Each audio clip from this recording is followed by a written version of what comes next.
Hey everybody, welcome back to the channel. Today I'm going to be showing you how to read a cross stitch chart as well as make your own stamped cross stitch fabric using a heat erasable pen. So to begin, we need to understand that cross stitch patterns are made up of columns and rows that create a grid. So first things first, we need to find the center of our pattern. In order to do that, I'm going to look along the edges of the pattern and it should have the amount of rows and columns there. So mine is 85 columns. So I'm going to take that number, 85, divide that by 2, and that is 42.5. That means I need to have 42 little boxes starting from the left side of the pattern and 42 little boxes going from the right side of the pattern in. And I'm going to make a little mark there. So now for the rows, it's 75. So I'm going to divide that by 2. That ends up being 37.5. So I need to go up 37 boxes from the bottom and down 37 boxes from the top to find that. Now I can use a straight edge to find our actual center point of the pattern. There we go. Move in to find the center. And I'm going to go ahead and make a box so that way we can always come back to it if we get lost. So now we get to the stamped portion of this.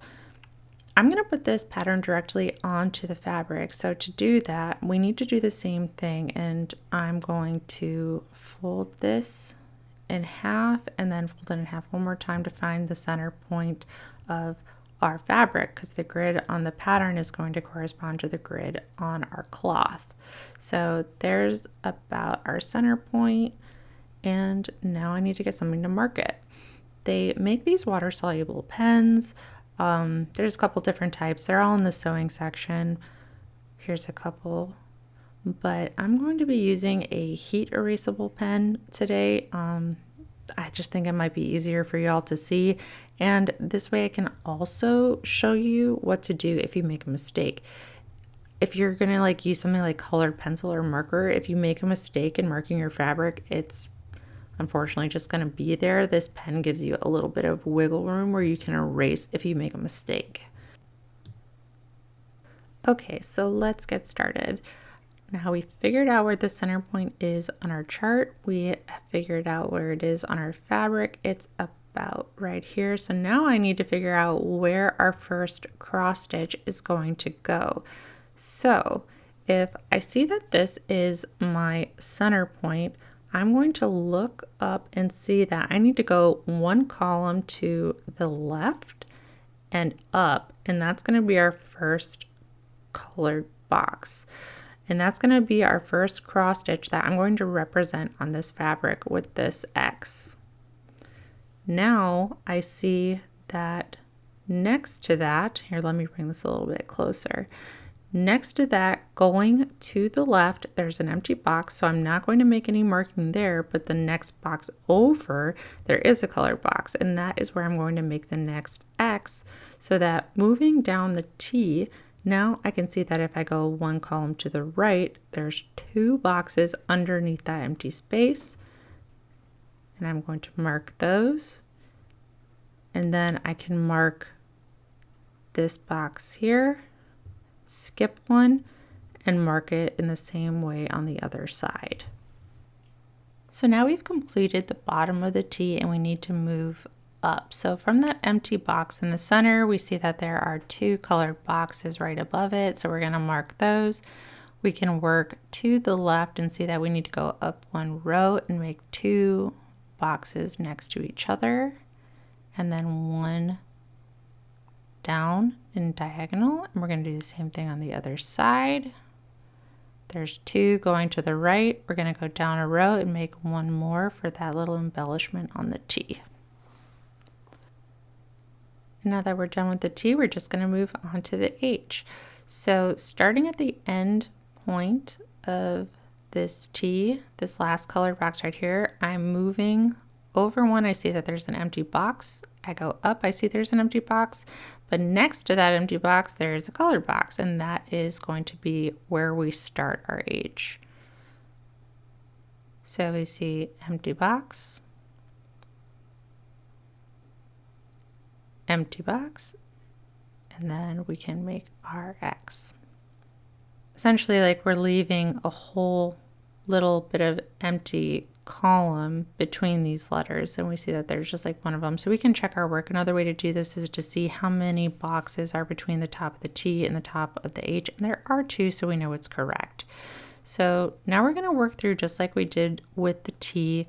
I'm going to represent the pattern with these X's on our fabric, making sure to skip any areas where there are just empty boxes. We are only worried about the boxes that have color in them, and that's what we want to represent on our fabric. This is going to make it a lot easier when you go to actually do your stitching, because you've already put the pattern on the fabric, so you don't have to do a lot of counting. Essentially, you're doing a lot of work up front for a lot of ease during the actual stitching process. And now at this point, unfortunately, I realized I printed the wrong pattern for my own actual work, but I can still show you how to do this. So I decided to just roll with it a little bit because I wanted to continue to show you what to do if you make a mistake. So we're going to move to this next word, which is in. So I see that from the end of the T, the last box there, I need to go 3 empty boxes going to the left, and then in that 4th column I make right there 1X. So that's 1, 2, 3 over, up, make that, and now I need to count how many boxes there are here. There's 6, so I'm going to go ahead and mark 1, 2, 3, 4, 5, 6 X's, and now from here I need to go up 3 from the bottom of that line in the end to make this stitch in the next column. Moving over to the next column, I see I need to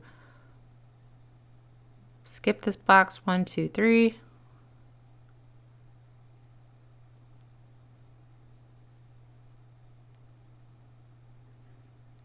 I have this little embellishment over in the next one. All right, and now for making the next long line of the N, this is where I'm going to illustrate the mistake. So let's say like you accidentally miscount and you're using 6 again, but wait, you're supposed to like leave 1. So it really should have only been 5. If you were using a colored pencil, it would just be there. But if you're using a heat erasable pen, you can literally just erase it and fix the pattern. So as you can see, that's why I use them if I'm going to make myself a stamped kit. I think it's great.